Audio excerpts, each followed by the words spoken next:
From the moment humans learned to look sideways instead of forward, a quiet pain was born.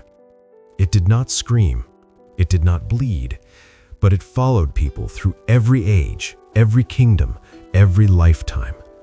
It was the pain of comparison.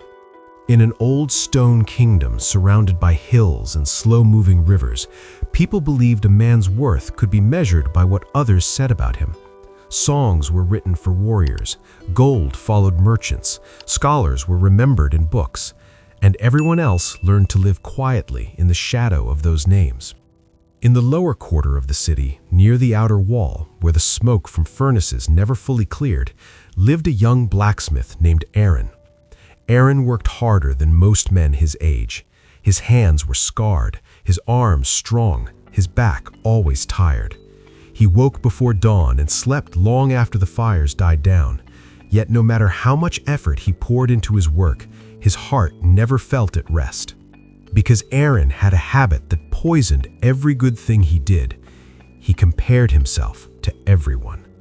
When soldiers marched past his forge, their armor shining in the sun, Aaron would pause and think, if only I were strong like them, people would respect me. When wealthy traders rode through the gate with fine horses and clean hands, he would lower his eyes and think, if only I had money like them, life would feel easier. When scholars spoke in the town square and people gathered to listen, Aaron would feel something tighten in his chest and whisper to himself, I will never be that important. These thoughts did not come all at once. They came slowly, day after day, like water wearing down stone.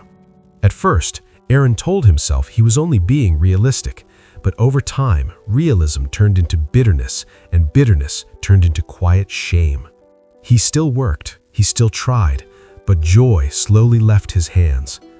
During the spring festival, when the city celebrated with music and firelight, the king ordered new swords to be forged for his guards. Aaron worked on one blade for days, shaping it carefully, balancing strength and weight. When the time came, the guards chose another blacksmith's work instead. No one insulted Aaron, no one laughed. They simply walked past him. That night, as laughter echoed through the streets and fireworks cracked above the rooftops, Aaron stood alone in his forge. The blade he had made rested on the anvil, reflecting the firelight.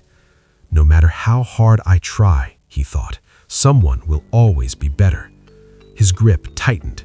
In a sudden rush of anger and exhaustion, Aaron lifted the hammer and struck the blade, not to shape it, but to destroy it. The sound of metal breaking echoed through the empty street. Aaron froze, staring at what he had done. His breath felt shallow, his chest burned. For the first time, the thought came clearly and fully formed. Maybe I don't belong here at all. He left the forge that night and walked without direction, his steps carrying him toward the oldest part of the city, where a small stone temple stood. Few people visited it anymore. There were no grand statues, no ceremonies, no rewards for prayer. Only an old man lived there, Noan, the temple keeper. Noan had been blind for many years. As Aaron approached, the old man sat by the temple gate, his hands resting calmly on his knees. Without turning his head, Noan spoke. You strike iron with more force than needed tonight. Aaron stopped. I didn't know anyone was listening. When you cannot see, Noan replied gently, you learn to hear what others miss. Something about the old man's voice unsettled Aaron, not because it was harsh, but because it carried no judgment at all. I failed, Aaron said after a pause. Noan nodded slowly. Failure sounds different from anger. What you carry is heavier.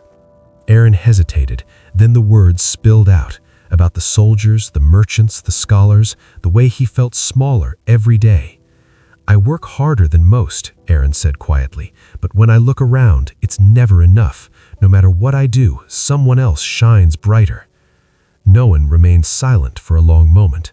Then he stood, tapping his staff lightly against the stone. Come inside, not for answers, only for questions. Inside the temple, the air was cool and still. A single bronze bell hung from a wooden beam. Nearby lay several objects, old tools, a cracked sword, a simple iron chime. Noan reached out and touched the bell.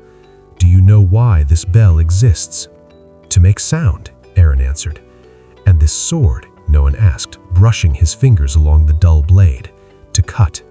Noan smiled faintly. "Then tell me, Aaron, if the bell wished to cut and the sword wished to sing, what would happen?" Aaron frowned. "They would both fail." "Exactly," Noan said. "Not because they are broken, but because they are trying to become what they are not." The words landed softly, but they stayed. Noan continued, "The bell does not envy the sword. The sword does not resent the bell. Only people do that." Aaron looked at his hands. For the first time, he realized how tightly he had been holding them closed. That night, Noan did not offer advice, he offered silence.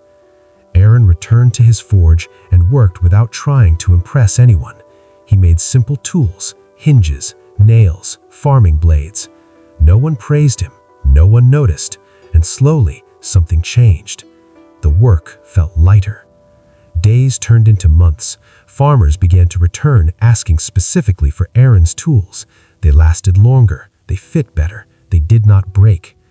Aaron never became famous, he never stood in the king's hall. But one evening, as he watched the fire die down, he realized something quietly profound. He no longer wondered who he was failing to become. He had finally begun to become himself.